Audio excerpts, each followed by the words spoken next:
নমস্কার। তো আমি আজকে আমাদের কলেজে পরীক্ষা ছিল, পরীক্ষা দিয়ে আমি বাড়ি চলে এসেছি। বাড়ি এসে একটু ফ্রেশ হলাম, কিন্তু বাড়ি এসে আমি দেখি আমার মায়ের খুব শরীর খারাপ।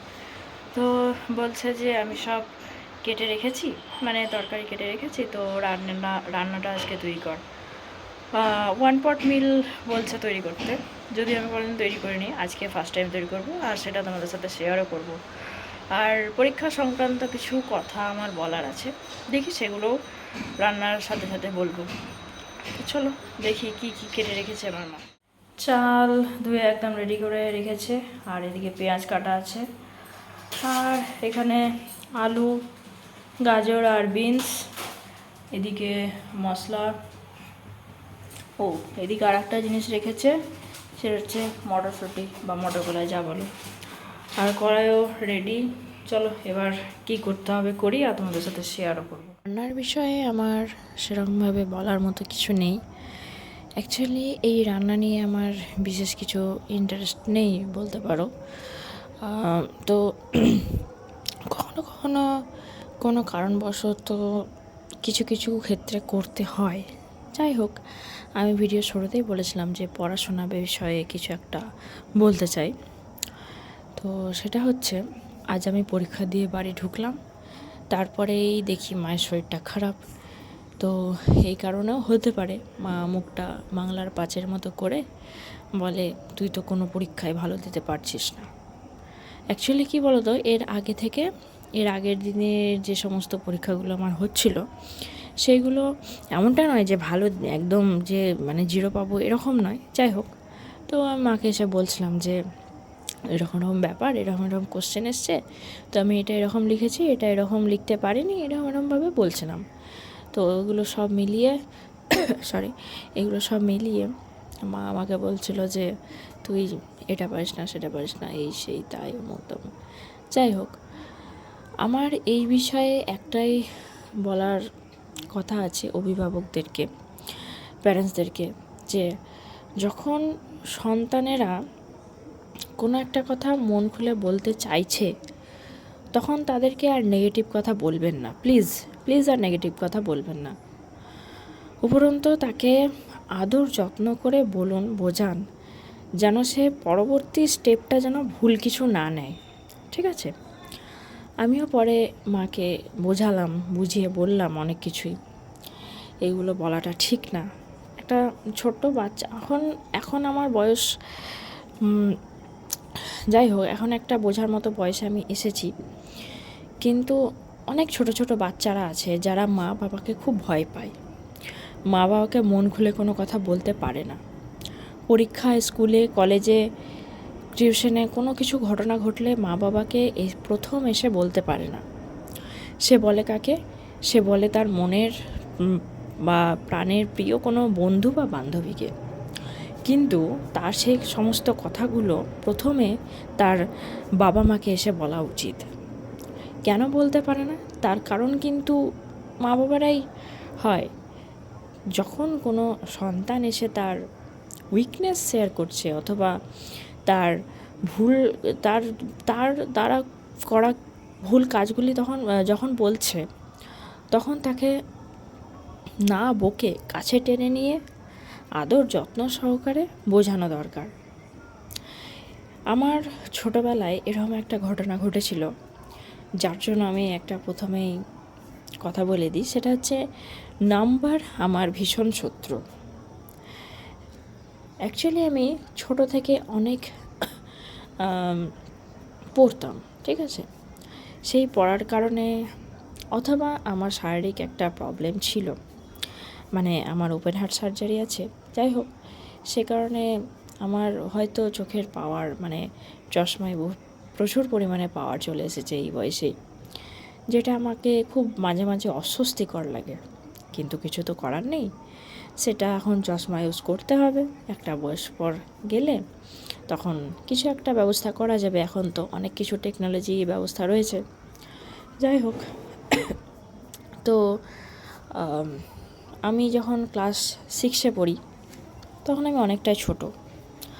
তখন আমার বয়স হয়তো 14-15 হবে, কি 13-14 হবে, যাই হোক, ঠিক অত মনে নেই আমার বয়স কত। তখন আমার কোনো একটা কারণে আমার স্কুলের পরীক্ষার রেজাল্ট ভীষণই খারাপ হয়েছিল। ভীষণই খারাপ হয়েছিল। তো প্রথমে আমার রোল ছিল, তখন তো মানে আমাদের নিয়মটা ছিল যে ক্লাসের রেজাল্ট অনুযায়ী রোল এগোতো বা পিছিয়ে যেত। তো প্রথমে আমার রোল ছিল 13, তারপরে আমার ওই 6-এর রেজাল্টের পর রোল হয়ে যায় 22, মানে 22। তখন আমার বাবা মা ভীষণ রকম মানে বকাবকি বিশেষ কিছু করেননি, কিন্তু আমাকে সাপোর্টও করেনি। সাপোর্ট বলতে কীরকম বলছি, মেন্টাল সাপোর্ট, যে না তুই পারবি, পরবর্তী পরীক্ষাটা খুব ভালো করতে পারবি বা কিছু, এরকম কিচ্ছু বলেনি। ঠিক আছে, যাই হোক, এমন নয় যে বাবা মা আমার উপর খুব অত্যাচার করেছে বা কিছু, অত্যাচার বলতে কিচ্ছু করেনি, কিন্তু তাদের তাদের মানে মুখের চোখের যা অবস্থা হয়ে গেছিলো তা আমার আজও মনে আছে। এখন আমি কলেজে পড়ি, তো আজও সেই দিনের কথা আমি এখনও ভুলতে পারিনি। তো তখন আমি মানে তখন থেকে আমার পরীক্ষা শুনলেই যেন কীরকম একটা ভয় শুরু হয়ে যায়, একটা ট্রমার মতো জিনিস কাজ করে আমার মধ্যে পরীক্ষা নাম শুনলেই। পরীক্ষা বললেই মনে হয় যেন কি না কি এমন জিনিস। এমনকি আমার লাইফে ক্লাস টেস্ট নয়, মানে টিউশনে পড়তাম আমি।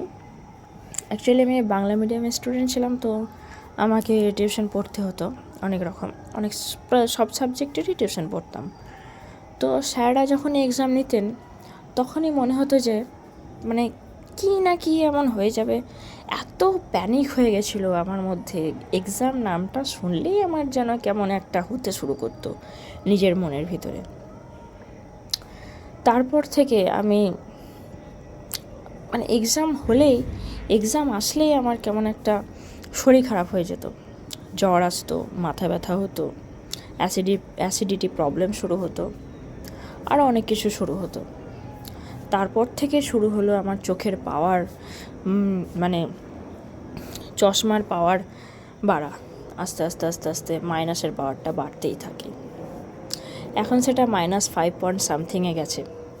যাই হোক, আমি বলছি না যে পড়ার দোষেই চশমার পাওয়ার বেড়েছে, কিন্তু একটা মানসিক প্রেশারের জন্য আমি মানে এমন নয় যে আমার বাবা মা খুব আমাকে পড়ার জন্য প্রেশার দিত, তারা কখনোই করতো না, কিন্তু ওই ক্লাস 6-এর রেজাল্টের পর তাদের একটা মুখের যে মানে কি বলবো, মুখের যে একটা আকৃতি হয়ে গেছিলো সেটা আমার আজ পর্যন্ত মনে আছে।